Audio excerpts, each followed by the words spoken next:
starting. I bet. This isn't any regular heat.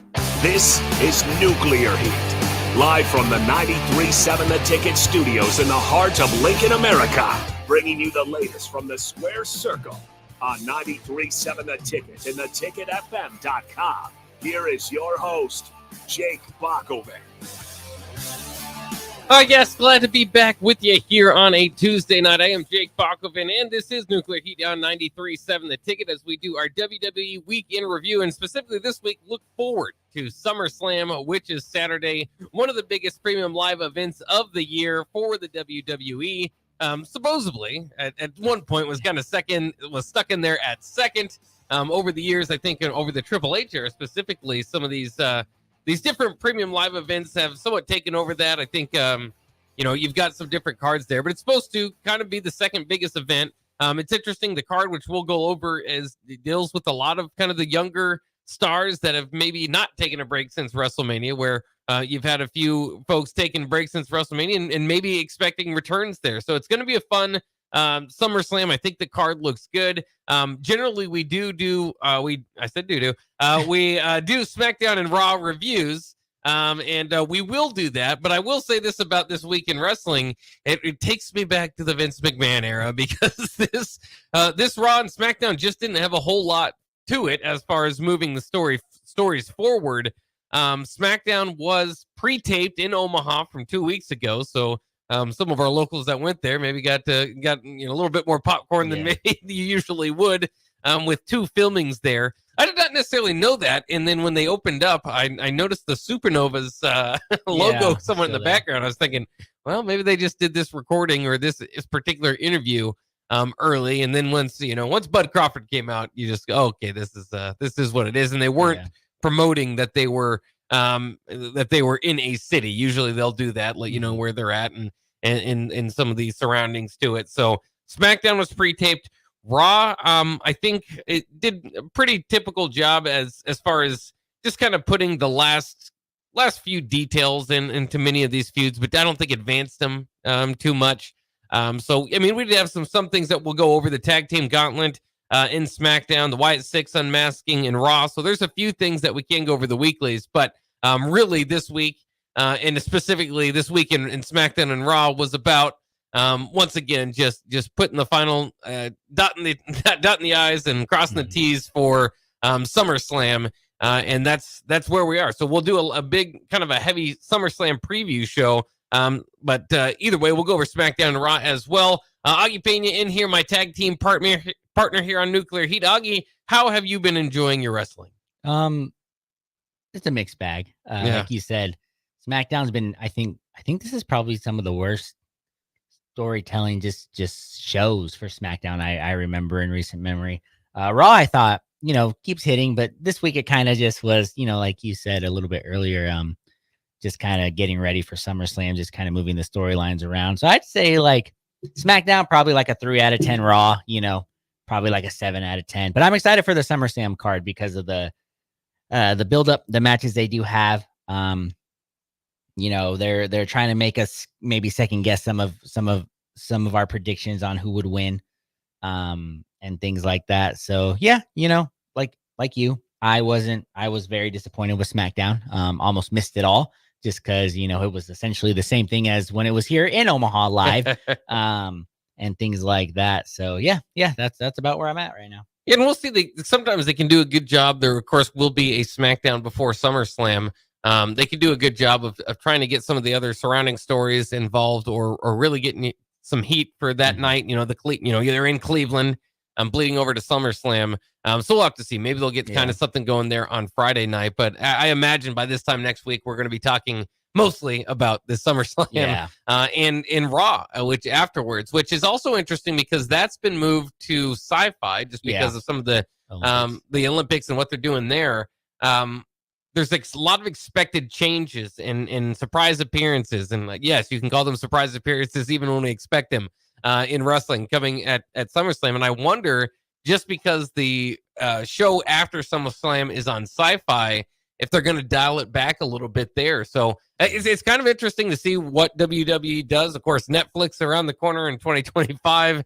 So they won't have to worry about conflicting schedules and stuff like that. But I don't know. Maybe they'll move some things around because of that. But we'll have to wait and see. Again, let's start this first segment by just going over some of the stuff that's going on in SmackDown and Raw before we get to our SummerSlam preview and predictions. So this SmackDown was really about the tag team gauntlet. In fact, it took about an hour of the 2-hour show that you had there. I believe I think the only other match probably worth noting was Nia Jax ultimately getting the Annihilator and going along with Tiffy Time. It was a tag team match against Bayley and Michin, who's been thrown among the stars there. And then so the heels get the win. Sometimes the booking in wrestling, the booking math says whoever gets the win before the premium live event will lose at the premium live event. So that's at least interesting to follow. They give Nia a little bit of a bump going into that match, which I think is the right thing to do. And then the other thing was the tag team gauntlet, like I said, and this was actually a little bit interesting just to kind of see where they're going with the bloodline, because it opened up with Tama Tonga. Tonga Loa was supposed to be part of the blood of this gauntlet match, and Tonga Loa got poked in the eye or whatever it was from the previous week. They said he couldn't go, so they put Jacob Fatu in with Tama Tonga, and then all of a sudden it went from, well, maybe they're going to win and they should win, to they're definitely going to win, and let's just see how they play it out. Nothing really along the hour worth of gauntlet that we saw changed that. You had some other crews in there, Pretty Deadly making their return recently. Baron Corbin, Apollo Crews, impressive in the ring. Still need to find something, and both of them are kind of re-establishing themselves. They've got to find something. The OC, which I just don't, I don't think I've seen them win a match in 4 years. And then Legado del Fantasma, who are somewhat along that lines. They're not the main focus. The tag team part is not the main focus of the group in general. So not much expected there. Street Profits were the only ones that I thought, maybe you would have a chance, because they got to find something to do with them as the Bobby Lashley rumors at least circle. If they do pull Bobby Lashley away from the Pride, then the Street Profits are going to have to kind of get back into those characters. And it looks like that's what they've kind of been doing with them. In any case, they did bring those to the end. Tama Tonga and Jacob Fatu get the win. Jacob Fatu looks spectacular. Once again, outshining anybody in his stable. I know a lot of people are just way over on Jacob Fatu, want to see him be kind of the next big star. And he's 6'2", he's big enough. He's not necessarily going to look like a giant, in the ring with some guys. Drew McIntyre is going to look kind of big. So I think there are, at least to me, some thoughts of maybe concern or there as far as him kind of getting this monster push. And then I don't mean to be mean when I say this, but wrestlers, maybe it helps his scary look, but wrestlers, you got to, part of it is your look. His teeth just got to bother me because it looks like he just needs to whiten his teeth is the only thing. Yeah. But maybe that's part of his kind of scary look overall. But I think if you're going to be, a top card type of guy, you're going to want to look the part. But in any case, as far as, his athleticism in the ring, just kind of the monstrous aspect he brings, it looks good. And I still want them to find something to do with Tama Tonga. I know that he is kind of a grappler, he doesn't necessarily bring the same athleticism, but he was one of the original founding members of the Bullet Club. And so I think they got to find a way to put some respect on his name. And I think that maybe a tag team title to open it up. We've been saying Tonga Loa and Tama Tonga, they haven't given you any reason to fear these guys.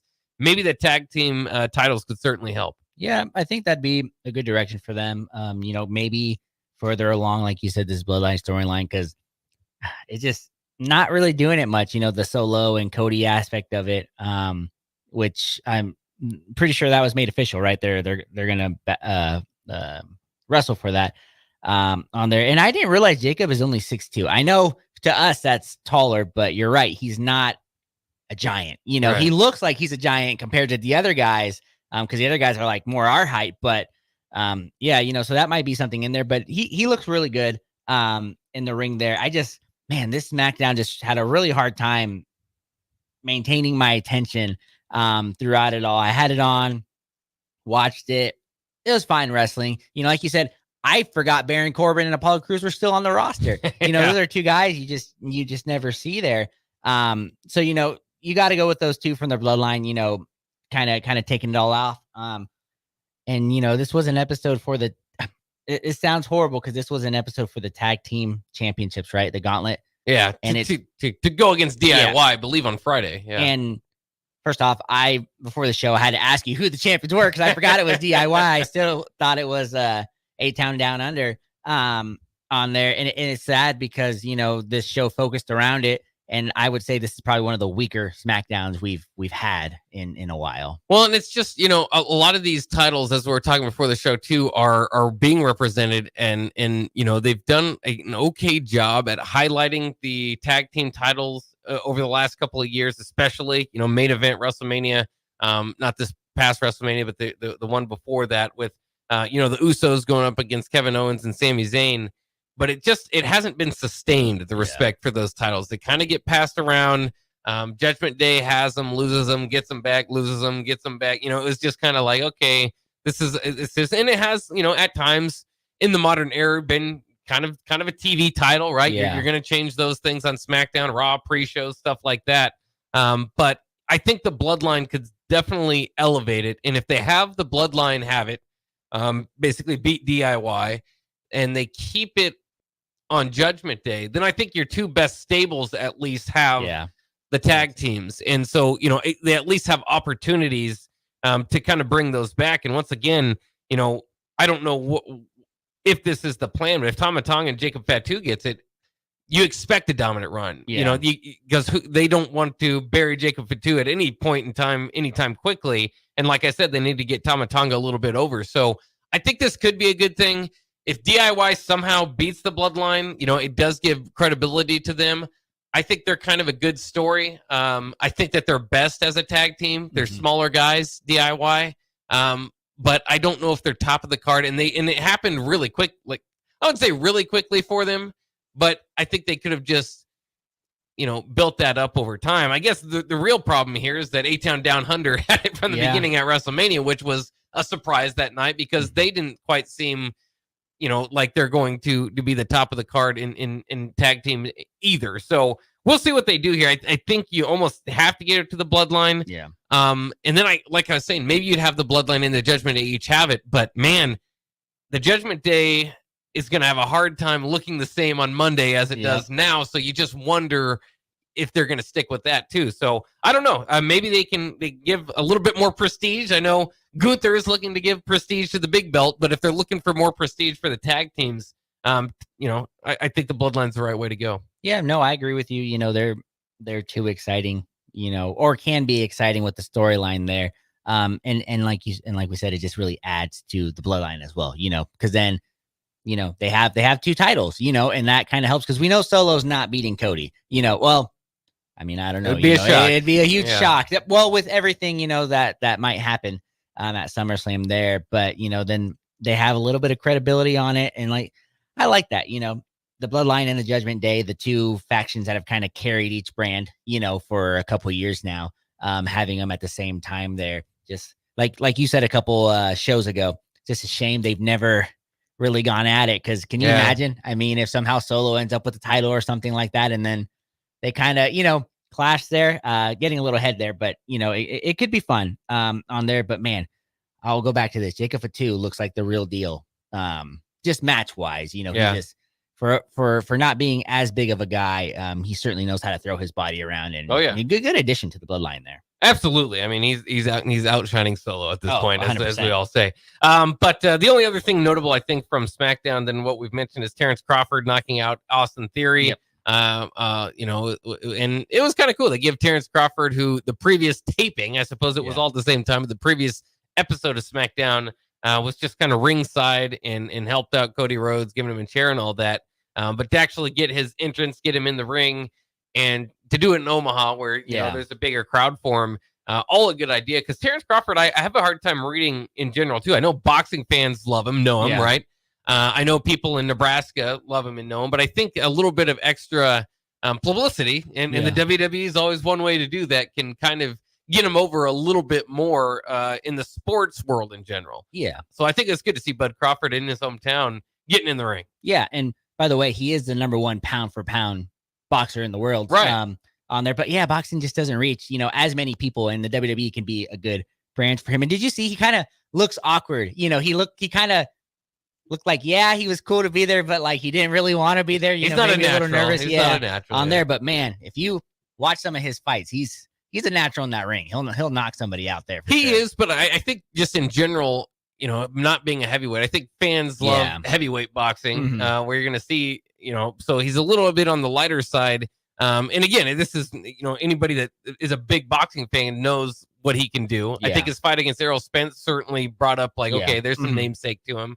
But it's just kind of getting to that mainstream. Yeah. He's a household name across the country. Again, WWE can kind of highlight that, but yeah, he's and boxing's got their own problems. I think Jake Paul, Logan's brother, and Mike Tyson overshadow any legitimate boxing they have, right now. So I don't know if he's a legitimate boxer, because he's fighting like those old celebrities and things like that. But yeah, he's kind of a sore spot. He's a celebrity, kind of like Logan. It's funny how Logan is thriving in the WWE. Jake is kind of thriving boxing as well, but everybody hates him for doing it because he's not, going against anybody. He's not one of us, which is what they usually say about WWE. And Logan is going against everybody, Roman Reigns, LA Knight. Like, he's done it and he's proving it time and time again. He's going to be the guy there. So yeah. So all interesting dynamics there. Obviously, we are pro Bud Crawford, and I'm pro Bud Crawford in the WWE. Even maybe has to work on the acting a little bit, which is always going to be a part of it. But at least to get some shine there. And again, that seemed to be because it was now 2 weeks ago the taping seemed to might be a Logan Paul connection as well, as he's been bringing more and more celebrities kind of to the WWE and willing to be a part of a taping, not not going crazy and showing up and skipping the finals like Dennis Rodman back in the day, but finals practices, I should say. But so you kind of have these one-offs, and in Terrence's case, because they did a taping, two appearances. I don't know if you'll see too much more from him, but it was good, especially with the Omaha crowd. Quickly, let's get to Raw from last night before we jump into our SummerSlam preview. Couple different things happening here. Xavier Woods and Karrion Kross, that's enough. All that needs to be said continued. Sheamus and Bronson Reed kind of in that same category. Pete Dunne helped Bronson Reed gets the win over Sheamus, so it's leading to a Pete Dunne-Sheamus feud, which they kind of need to get to. And just sadness for Bronson Reed, who won the Andre and has had nothing planned for him after that. He has been the third wheel to several feuds since then. 3 since then. And just doesn't have his own feud. And with all that, with the Wyatt Six unmasking, I was kind of thinking, man, he would have been great for the Wyatt Six. I mean, he just naturally, obviously his size and athleticism that he can bring with the tsunami off the top rope, could have been a good addition. If I do say so myself, with the mask, and the fact that they didn't have one plan for him, could have been something that they worked in there. Obviously they had their own plans going there. And that's where I think the biggest probably development on Raw last night was the Wyatt Six unmasking. So we finally saw who was under the mask. Kind of funny, as they've been going all along, that Chad Gable, it finally, when he figures it out, he goes and tells management, and management just says, yeah, we already knew that. Those guys are under contract. Of course, it has been a poorly kept secret on social media who these folks are.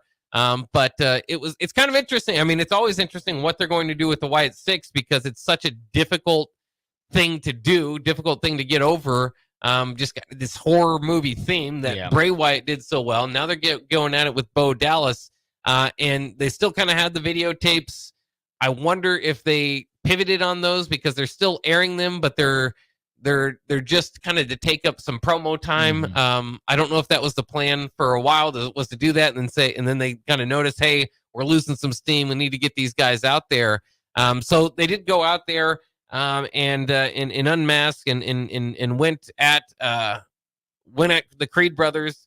And so they're setting up a three-way match, which is interesting, because I kind of thought the Wyatt Six debut might have happened at a pay-per-view, or a premium live event. But as we know, this feud, Chad Gable is his story in WWE is that he's a good in-ring performer that doesn't quite win. And so the Wyatt Six defeating him isn't going to change anything, really get the Wyatt Six over or change anything for Chad Gable. It's going to be kind of the same story. So it's just kind of interesting how they're doing all of this. But how did the unmasking go for you? Did you want to keep the monster dreams alive, or at some point they got to get in the wrestling match? Yeah, they got to get in the wrestling match, and I think, like you said, they kind of read how the fans and social media, everything were kind of reacting to that. I thought it was a good segment. It was fun, kind of see how they look. Dexter Loomis with the dreads was a little weird on there and things like that. But, get him in the ring, get him to go, wrestle there. I am a little disappointed, like you said.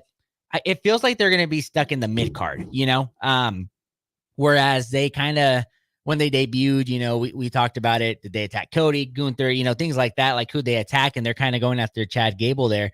But all in all, good start to it. The Creed brothers and Chad Gable, they're great in the ring. So, it'll be a good time to see them kind of do their things and to see, if the Wyatt Six do some of the Fiend magic, that kind of comes with it, while they're good wrestlers, you got fire, smoke, dragging people down. So excited to see where they go with that. So last night, I think was a good, like, little taste of what's to come. And then the unmasking just kind of familiarized and had the two, their human side, their demon side, that's always fun in there. So yeah, and the VHS tape this week was Dexter Loomis, it was Mercy the Buzzard now, and I thought that was a really effective one. I thought they've done pretty good with those. I mean, Eric Rowan was a layup because of his connections to the original Wyatt family. Dexter Loomis looked good. I think Nikki Cross as Abby the Witch has done really good. I think the one guy that you got to keep an eye on is Joey Gacy here, who's kind of making mostly a main roster debut. As Huskus the Pig Boy, which is, if you said that in general, that's pretty troublesome. In the Wyatt Six, maybe he's got an opportunity, but also just because of how tall Rowan is, how big he is, and just the look that they've given Dexter Loomis looked really good. Gacy's got a little bit of ways to go, I think, to stand out in that group, and Cross, again, looks really great as far as the only female, which is kind of the scary Abby the Witch. So a lot of it's working for me, but I'm interested to see kind of where Joey Gacy goes without already kind of being a made man like Dexter Loomis and Eric Rowan are. Yeah, the only thing is maybe, and I understand you got to push new talent in, but man, they had Braun Strowman there, who was a part of the original Wyatt Six as well. Yeah. He's kind of stuck in this weird. He's not doing anything. Yeah, he's like this weird, like, heel, but he's nice, but but he'll still do like some heel stuff, but he protects people. Like, he's stuck in this weird thing where you could have brought him back and he could have been, I mean, the Wyatt Six, they were so intimidating because it was Bray Wyatt and then three giants, know. I mean, Luke Harper, Eric Rowan, and Braun Strowman were all at least 6'7", so you could have brought somebody else on there, but they'll find something for the Wyatt, to continue on after this Chad Gable thing here. And, it, as long as they don't go too far, make it too goofy, if that makes sense. Oh, yeah. Kind of stick a little bit more to the horror and the wrestling. Don't kind of, I love it, but like the Boogeyman, I love the Boogeyman, but they kind of went, it was a cartoon. Yeah. It gets too silly there. And I think when you do that, that's when you kind of run out of steam, and then the factions break up, and then, it's whatever, because they started off very solid with this. They got to keep going. They got to show them wrestle, get past this Chad Gable feud, and maybe see if they start interrupting some of the big timers, see if they go after somebody else like that. Well, and it's interesting because I think, because of the way they debuted, like you said, I think there was a thought that they were going after the top of the card. I don't know if this is bad to kind of be in the mid card, because Bo Dallas, all these guys have kind of been stuck there. Yeah. So, it is like it would ideally, when you think of just that group, you'd like to book them fantastically, but everybody wants to be booked fantastically. Yeah. But for Bo Dallas, he's kind of got to earn his way as this Uncle Howdy character. And, while Chad Gable, we mentioned, doesn't quite get the wins, he's incredible as an actor. He's incredible as an in-ring performer. He's great as a pro. I mean, he's basically this modern version of Kurt Angle without being pushed like Kurt Angle. So he's good to work with for the first group, and then I think it also has kind of given the brothers that he recruited something to do too, because they were kind of just stuck, wearing singlets and being your generic, hey, we're in the WWE and we're wrestlers. And, they didn't really have anything going on. So I'm interested in it. The unmasking, I think at some point you got to get to in-ring wrestling. And so that's what they'll do next week. Obviously, I mean, I think it's very much set up for Bo Dallas to end this match before anybody else does, with the lights off, perhaps. But that will be what we're looking forward to. A couple other things from Monday Night Raw: Shayna Baszler, Zoe Stark, and Sonya Deville once again defeated Lyra Valkyria and Chance and Carter, which was the right move. But Damage Control coming out, kind of in their new look, Damage Control, we'll say, which is just more black clothing. Sometimes it's just a change in wardrobe, but that's kind of what they've been going for. Io Sky's saying they've needed something there. I don't know who the face is here. Baszler, Stark, and Deville have not been that. No. So maybe Damage Control will come in and do that. But that is a good faction battle that I think we have in front of us, at least there. Any thoughts on that? Not much. I mean, I thought the backstage segment was funny too. I don't know if you saw that, where they asked them a question and Asuka or Io started. No, was it Kyrie just started speaking in their native tongue, and you're kind of like, all right, But no, it was good to see them back and do something. I think they got to introduce like a trios title or something like that. They have all these factions that have more than two, and other promotions have it. So WWE can do it, and it would give them something. I mean, they might get treated like the tag team champs, but you have so many factions that are more than two that you're, two wrestlers that you're going with. Might as well give them an opportunity for all three to hold a title at once. Yeah. So interesting thought. The one last thing from Raw, the main event I thought was good. They set it up, Finn Balor and Gunther.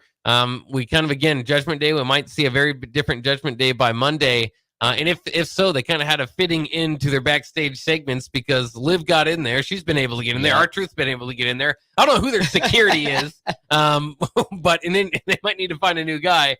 But in any case, just kind of destroying the pad, destroying the place. Again, they didn't advance any storylines last week.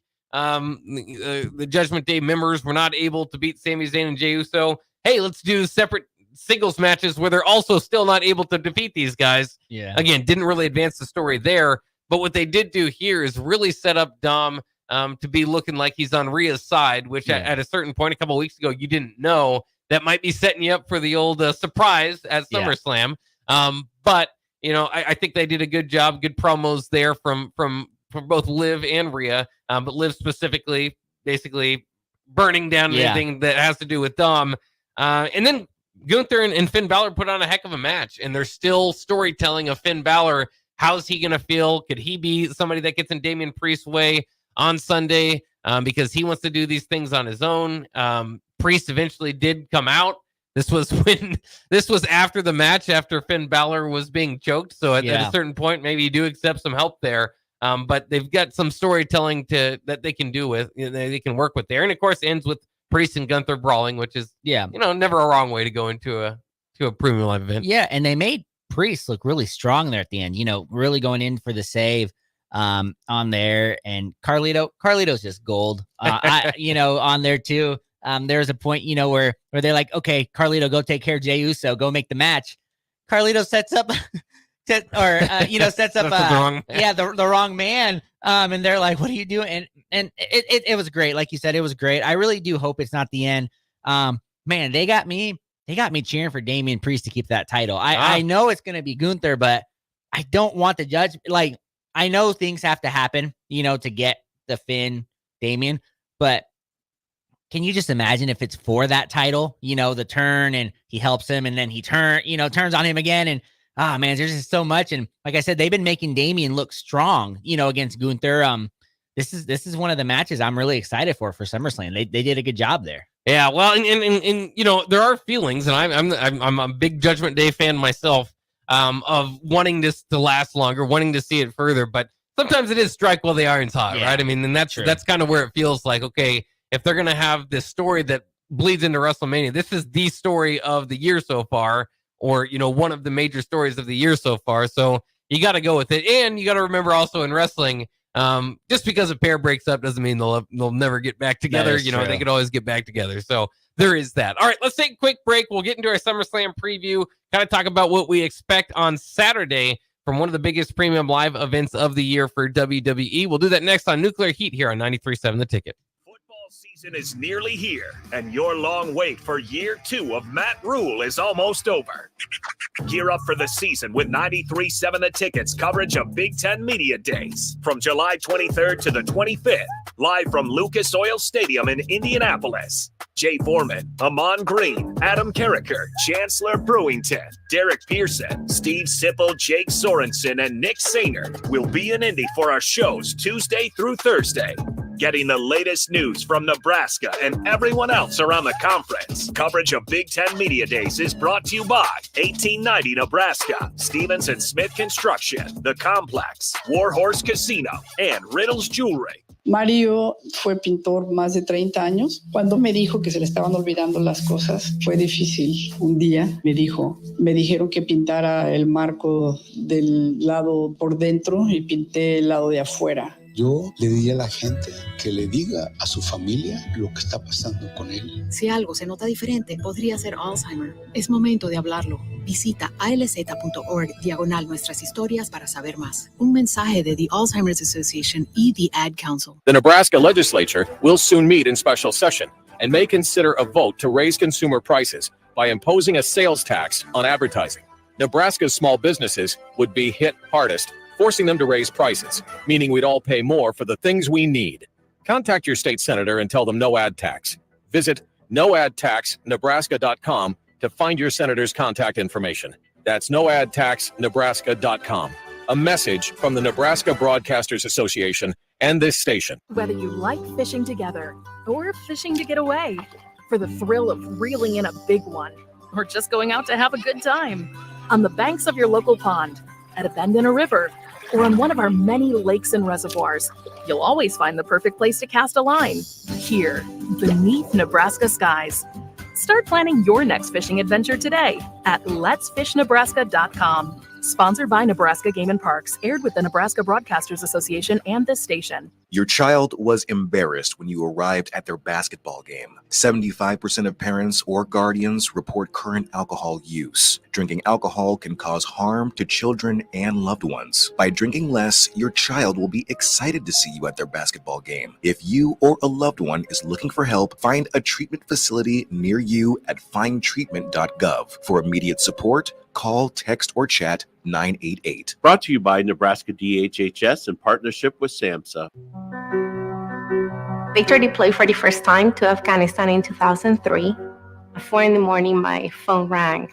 They said, "I regret to inform you that your husband was wounded in action." Victor sustained a moderate traumatic brain injury. I was doing school full-time, and I was also then caring for Victor. One of the most important elements of caregiving is taking care of yourself. I just didn't want to forget that I also had goals and that I also had a life. What I did is I challenged Victor to meet me halfway. There are almost 6 million military and veteran caregivers across the nation. We have our own journey, and we can fulfill that journey at the same time that we are helping our loved one. Visit aarp.org/caregiving for a free military veterans guide to navigate your caregiving journey and better care for your loved one and yourself. Brought to you by AARP and the Ad Council. Are you a veteran looking for a new companion animal? A dog, a cat, or maybe something else? The Nebraska Department of Veterans Affairs Vets Get Pets program can cover up to $350 of your pet adoption fees. Visit veterans.nebraska.gov/vetsgetpets to learn more about program requirements and how to apply. Want to help support the program? Get your Vets Get Pets specialty license plates from the Nebraska DMV. Sponsored by the Nebraska Department of Veterans Affairs. Aired with the Nebraska Broadcasters Association and this station. This is area race announcer James Rowland. Join me and Bree Van Steel every Sunday night from 7 to 8 on 93.7 The Ticket for the Finish Line, where we cover all things motorsports from local racing to racing around the world. Every Sunday night from 7 to 8 on 93.7 The Ticket and theticketfm.com.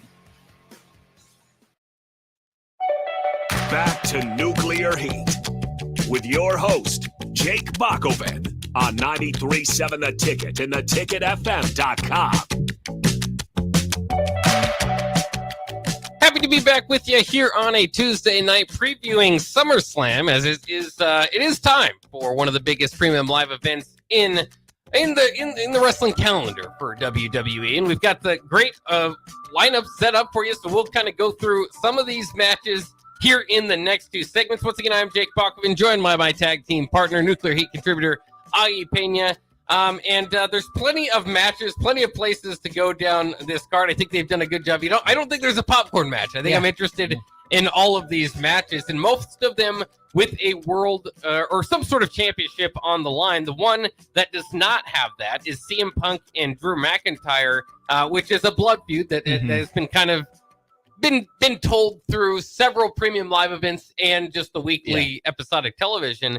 And surprisingly to me, they've thrown Seth Rollins in as a special guest referee. Now, I think that Seth Rollins is fantastic. I love the Shield, his singles runs, the Kingslayer. I mean, all this stuff has been great. We've mentioned before, I don't quite get what he is now, but it works. It's over. Yeah. But I just feel like, and usually I think a special guest referee is always exciting, kind of, can add to this match. I think it kind of takes away from this one, because I think CM Punk and Drew McIntyre, they've done this storytelling of these guys just want to get at each other's throats, and to kind of put Seth Rollins in it kind of takes the spotlight off the fact that CM Punk and Drew McIntyre have been going at it like this, and they have dedicated a lot to this. Once again, they had the whole WrestleMania championship match was part of this. Money in the Bank was part of this. Drew McIntyre's Clash at the Castle was part of this. And it all was supposed to be, to me, for CM Punk and Drew McIntyre to finally get in the match. Remember, CM Punk still hasn't fought a match in his return to WWE, except for one live event, I think, in Madison Square Garden, which wasn't part of the storytelling that they do. So, according to the books, has not. And so I'm intrigued here. Does Seth Rollins, as the special guest referee, add to the match to you, or do you kind of think along the same lines I do? No, I'm with you. I think when they announced this last week, I think we both mentioned, we don't quite understand why Seth was added to this, because we wanted to see Drew and CM Punk just kind of go at it. But this makes me think this is probably a trilogy, and I think Seth is going to obviously get in the way, screw one of them over, both obviously, but one of them. And then we'll kind of go from there. And last night's Raw was kind of weird, where he was pretty much told them, hey, I'm going to do what I want to do. If I decide to count to three, I'll count to three. If it takes me 20 seconds, it takes me 20 seconds. If I say you submitted. And that, to me, like you said, kind of ruined it, because I know it's still going to be a great match, but they're going to have those segments where it's going to get good. And then Seth is going to get in, involved. And we were always kind of like, what's going on? Why is Seth being pushed into this? And I mean, it's okay. It's going to be fun, but I would have rather had seen CM Punk versus Drew McIntyre one-on-one, kind of just really go at it. And because now Drew is calm and ready, like he was going after CM Punk for such a long time, but the last couple of weeks, he's calm and just ready for, to get him one-on-one on SummerSlam, or now it's CM Punk that wants to fight in that. And, adding Seth to it, like you said, just kind of takes away from the two of them. I think it's just kind of cooled down the feud, not just Seth, but like you just mentioned, the story was supposed to be Drew McIntyre would do anything he can to get his hands on CM Punk. Now, maybe this happened when he got the bracelet and now he feels like he's got the upper hand. That's kind of a silly part of the storyline that I almost just overlook and pretend's not there, because as much of a dog lover as I am, it's kind of silly that that all this is, kind of CM Punk's so frustrated because he's got a bracelet with his dog's name on it. Yeah. That's I know it's wrestling, but that's a little bit silly even for me. Especially again, when I think the layup is there. You've dedicated so much for this blood feud. And that's, as we talk about some of these things, a lot of times a championship can kind of elevate matches, but if you can create enough interest without a championship, I mean, that's gold. That's the real challenge, in writing, in wrestling. And they've done that here. And again, Seth Rollins, I mean, I'll enjoy it. I'm interested. I want to see it. So they haven't taken me completely down. I just feel like they could have done it a little bit differently. All that being said, we need a prediction. CM Punk, does he win his first match back in WWE, or does Drew McIntyre get his revenge? I think it's got to be CM Punk. You got to give him the win on his first match back. Yeah, so I'll go CM Punk here. Yeah, I'm gonna have to go with CM Punk too. I mean, Drew McIntyre, similar to Chad Gable, but very much elevated in the card, has kind of been the story. His career is, can put on a match, be great in the ring, really good promo. I mean, I think, his acting has really taken a step up over the last couple of years. And so I think he's one of the best professional wrestlers they have, but his story is kind of not quite the champion. Yeah. And I think they can continue probably to get some sort of run out of that if they need to. I always kind of think about what's next if one of these guys does get the win. And obviously, Seth Rollins is next for somebody. And I think Seth Rollins, CM Punk is the story they haven't told yet. Seth Rollins, Drew McIntyre was the story they told at WrestleMania. Yeah. So I think naturally CM Punk is the way to go there. I agree with you. Let's get into Sami Zayn and Braun Breaker for the Intercontinental Championship. Sami Zayn actually standing tall last night on Raw. Braun Breaker tried to once again at the end of a match get some shots on Sami Zayn. He's the champion. He still kind of tells the underdog story. Braun Breaker. I think the question is, are they ready to push him? I mean, they're still kind of changing his music. Yeah. And we talked about bringing him in Goldberg wise and having got to be this really tough guy to defeat just because of his athleticism that he brings. Obviously a Steiner, so that helps too. But they didn't do that with him, and because of that, I think this match is a little bit more interesting because I think normally you'd say, all right, this is the second time around, time for Breaker to win. But Sami Zayn still does kind of get the people going. So I think this is one of those deals, and there's a few of these on this card that make it interesting that I'm not quite sure which way they'll go. I think we're not quite sure, but I think in order to not kind of ruin the momentum that Braun has, kind of what they've been doing, they gave him a lot of squash matches. They made him mad because he wasn't doing anything. I think you gotta give him this win, and especially if you're gonna make it a trilogy, a third fight there. Which if Braun beats Sammy, then there's a reason to. If Braun doesn't, there's no reason for him to go after Sammy anymore because he would have lost twice clean, and I don't think you can have that. So I think you got to go with Braun on this one.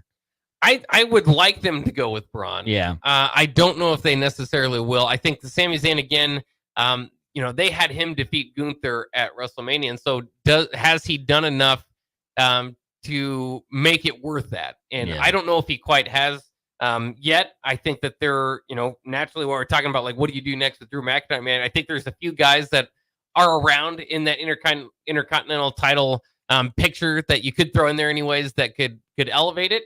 So I'm going to go the opposite way. I'll be cheering for you to be right. Don't get me wrong, because we both are Braun Breakers fans, but I'm going to go with Sami Zayn here to get the win. And I don't think you're going to have a trilogy. Yeah. So I think they'll kind of move on from there and still kind of telling the story of the opposite of what we wanted, which was Braun Breaker's unbeatable to Braun Breaker is young, and still kind of learning while Sami Zayn is the veteran.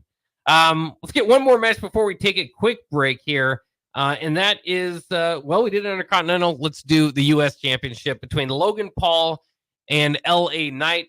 It feels like it's got to be L.A. Knight's time. At the same time, Logan Paul has done a really great job with that U.S. Championship. But, I mean, we talked about it before. If you don't strike here with L.A. Knight, I think you've missed. I think you've officially missed. Now, I already think that they've kind of lost his momentum. Yeah. He's not quite over as he was a year ago, now, but they could at least, the longest time it was like, all right, give him a belt, give him at least something, to the fans who have been getting him over. But Logan Paul's just such a darn good heel and so good for wrestling right now. This one's difficult to call. Yeah.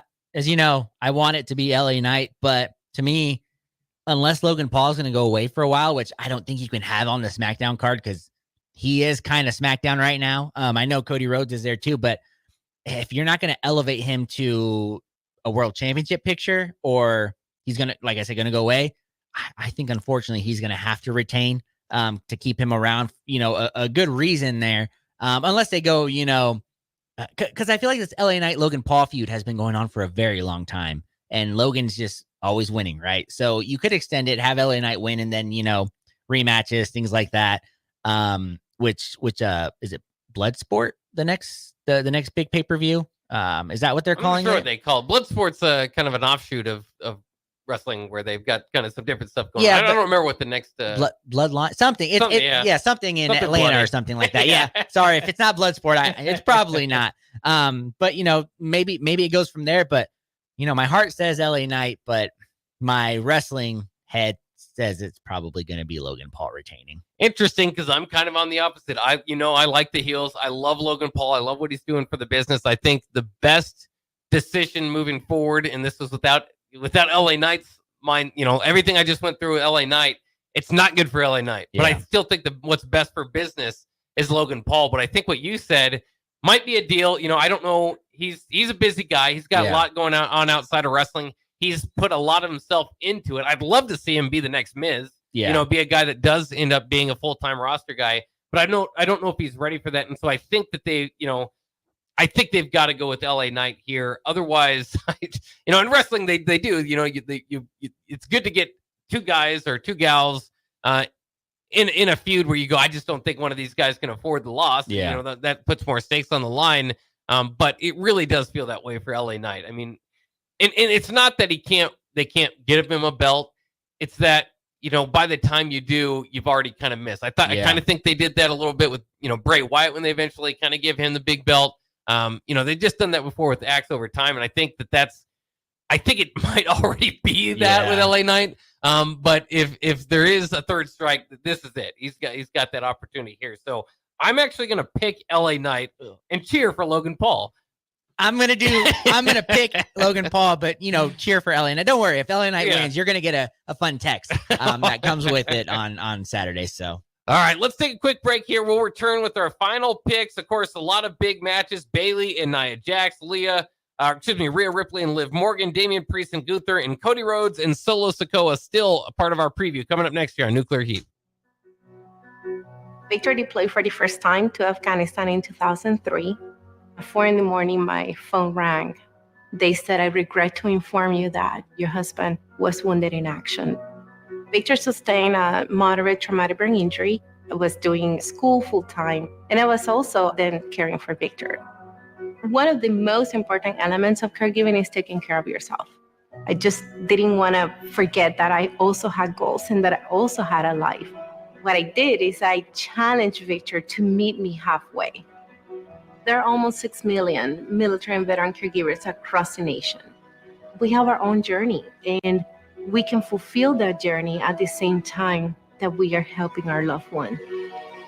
Visit aarp.org/caregiving for a free military veterans guide to navigate your caregiving journey and better care for your loved one and yourself. Brought to you by AARP and the Ad Council. When you were a kid, clubs were cool. Robotics club and space club and stuff like that. But what do adults get? Book clubs and quilting clubs? Nah, forget that. How about margarita clubs and old-fashioned clubs? Get to Upside Bar and Lounge for the best clubs in town. Try all 10 varieties of Upside margaritas or old fashions and take home a free souvenir glass. Grab the whole crew and pair it with taco night on Mondays or whiskey Wednesdays. Upside Bar and Lounge at 29th and Pine Lake. Early break with Sip and Jake.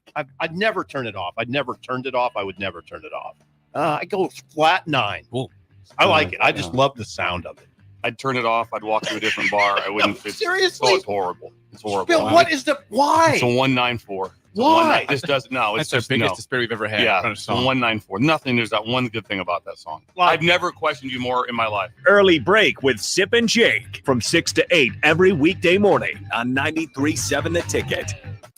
1 in 3 adults has prediabetes. 1 in 3. That means it could be you, your football buddy, your football buddy, or you, your best man, your worst man, you, your dog walker, your cat jogger. While 1 in 3 adults has prediabetes, with early diagnosis, prediabetes can be reversed. Take the risk test at doihaveprediabetes.org. That's doihaveprediabetes.org. Wait, did they just say 1 in 3 adults has prediabetes? That's 33.33333% of adults. That means it could be me, my boss, or my boss's boss, or me, my favorite sister, or my other sister. That's 7 members of my 21-person romantic book club. Wait, the 1 in 3 could be me, my karaoke partner Carol, or my karaoke enemy Jeff. I'm going to take the risk test at doihaveprediabetes.org. Brought to you by the Ad Council and its pre-diabetes awareness partners. 93.7 The Ticket is proud to provide listeners with daily opportunities to win contests and prizes on our airwaves, and would like to take this opportunity to remind you of a couple rules. All participants must be 21 or older and must wait 30 days after winning a prize before participating in another contest. Once you win, you have 30 days to pick up your prize at the K&TK Studios, 1040 O Street in Lincoln, or your prize will be forfeited. Thank you for participating in our contest, and thank you for listening to 93.7 The Ticket.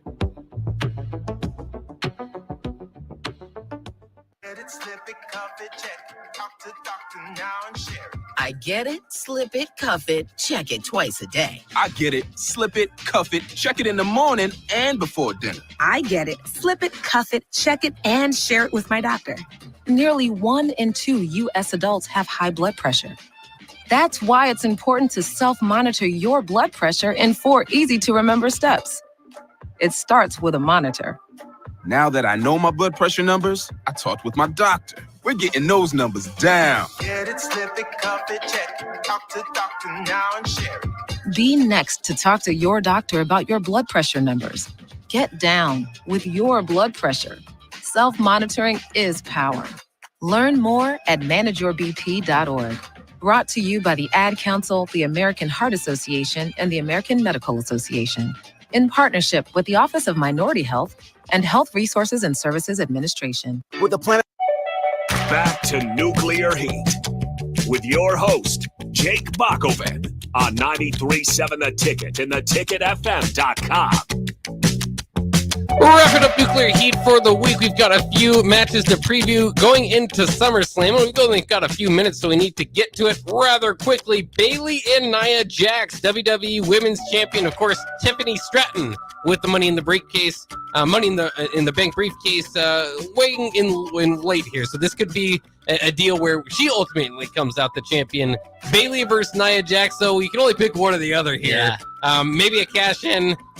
Maybe you expect to cash in right afterwards, but who do you think wins the match? I think Nia Jax is going to take this one. I think Bayley's run has just been a little stale. They need to go with the Nia Jax tip, because her and Tiffy are friends right now. They're allies, so that could spice it up a little bit and have Tiffy eventually cash in on her. But she's not going to. I don't think she'll cash in this Saturday. I think Nia Jax will win clean. Interesting. So you're having Nia Jax leave as the champion.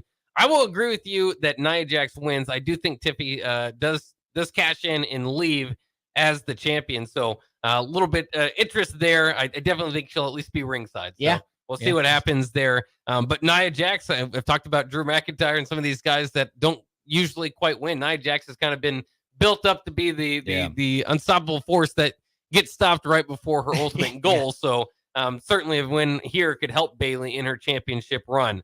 Let's get into Damian Priest and Gunther. For the longest time, we've been saying they have to give it to Gunther. I've seen more recent internet support for Damian Priest as champion.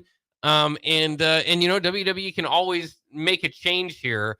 I, in my own mind, think Gunther, Brock Lesnar at WrestleMania, maybe Brock Lesnar surprise return at Royal Rumble to set that up. So I think they still go with Gunther here, and maybe you have Finn Balor cost the championship for Damian Priest. Yeah, once again, my heart says Damian, but my mind says it's got to be Gunther. Like you said, they probably have huge plans. WrestleMania, he'll go from there. But man, I would love to see Damian. I think Damian's the face here, right? The baby face in this. Absolutely. So they've done a great job of kind of building him back up, and it'd be great to do that. But I'll be cheering Damian on, but I think Gunther's going to ultimately win. Well, and I think too, if you do the Finn Balor way, again, I said earlier, you can have these feuds, these blood feuds that don't necessarily need a championship, and as long as they cost a championship, then you can get the blood feud going. And I think that's what you would have ultimately in Damon and Finn. I think ideally you'd have the championship as part of it, but if you've only got so many times, so many belts that if you need to,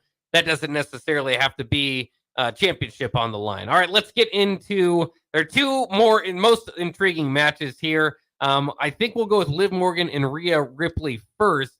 The Liv Morgan Revenge Tour, Rhea Ripley, of course, just getting back, trying to get the belt that she never lost. I think if she never lost it, like she never had to take time off, that she would still be champion and she would win at SummerSlam. Yeah, I think because she did, and Liv Morgan is doing some of the best job in her career, and you still have, especially if you have a turn here from Dom Dom, which is funny to say. I'll say Dirty Dom. That makes it sound better.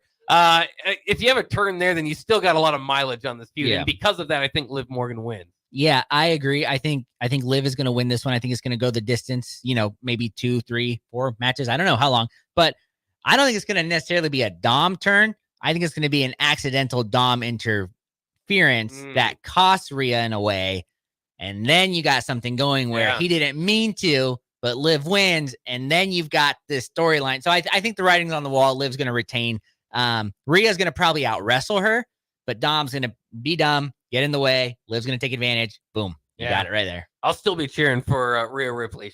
She's incredible. I think the best women's wrestler we have going right now. And then the what should be the grand finale, and if it's not, we're all going to be disappointed because if it's not placed as the grand finale on the card, then it doesn't necessarily feel like it should be the main event, at least, of SummerSlam, and that's Cody Rhodes and Solo Sikoa. The expectation is a return from Roman Reigns, maybe The Rock, maybe Randy Orton gets involved. There's so much that you expect here. The one thing people don't expect is a clean win from Solo Sikoa. No, and I agree with you. It's going to be WrestleMania main event all over again. Roman, The Rock. Hey, Brock Lesnar, maybe I don't know. To defend Paul Heyman, you got a bunch of things cooking here. But man, I think Cody is going to retain, but Roman's making an appearance. He's got to. If he doesn't, I feel like this is a waste of a bloodline storyline in there, and they can't not have Roman or The Rock come back. Yeah, and again, I hate to repeat myself, but something where you don't need a title, and certainly you have the leader of the bloodline on the line. If you have Solo and Roman going at it, don't necessarily need a title. So I predict that it'll happen along those lines as well. Great card. I can't wait for Saturday. We'll be able to talk about it as well as Raw and I suppose SmackDown leading into it, because we might have some new tag team champions next week on Nuclear Heat, our WWE Week in Review show. For Augie Pena, my tag team partner and Nuclear Heat contributor, I am Jake Bakoven. We will talk to you next Tuesday. More wrestling SummerSlam review next week on Nuclear Heat.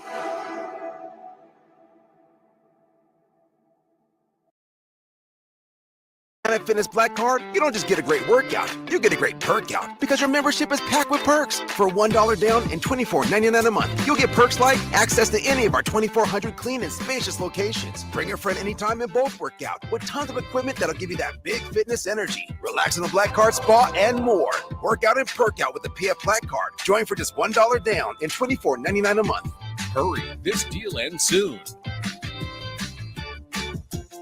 See Home Club for details. This is how we do every day. We be grinding, and if you wanna come and text us, If you love them enough to turn off your music and pretend like their music is your music, This is Mommy's jam. then surely you'll check nhtsa.gov/the right seat to make sure they're in the right car seat. Let's play it again. Check today at nhtsa.gov/the right seat. Brought to you by the National Highway Traffic Safety Administration and the Ad Council. With the Planet Fitness Black Card, you don't just get a great workout, you get a great perk out, because your membership is packed with perks. For $1 down and $24.99 a month, you'll get perks like access to any of our 2,400 clean and spacious locations. Bring your friend anytime and both work out with tons of equipment that'll give you that big fitness energy. Relax in the Black Card spa and more. Work out and perk out with the PF Black Card. Join for just $1 down and $24.99 a month. Hurry, this deal ends soon. See Home Club for details. this is how we do every day. We be grinding, and if you wanna come and text us, If you love them enough to turn off your music and pretend like their music is your music, This is Mommy's jam. then surely you'll check nhtsa.gov/the right seat to make sure they're in the right car seat. Let's play it again. Check today at nhtsa.gov/the right seat. Brought to you by the National Highway Traffic Safety Administration and the Ad Council. 1 in 3 adults has prediabetes. 1 in 3. That means it could be you, your football buddy, your football buddy, or you, your best man, your worst man. You, your dog walker, your cat jogger. While 1 in 3 adults has prediabetes, with early diagnosis, prediabetes can be reversed. Take the risk test at doihaveprediabetes.org. That's doihaveprediabetes.org. Wait, did they just say 1 in 3 adults has prediabetes? That's 33.33333% of adults. That means it could be me, my boss, or my boss's boss, or me, my favorite sister, or my other sister. That's 7 members of my 21-person romantic book club. Wait, the 1 in 3 could be me, my karaoke partner Carol, or my karaoke enemy Jeff. I'm going to take the risk test at doihaveprediabetes.org. Brought to you by the Ad Council and its Prediabetes Awareness Partners.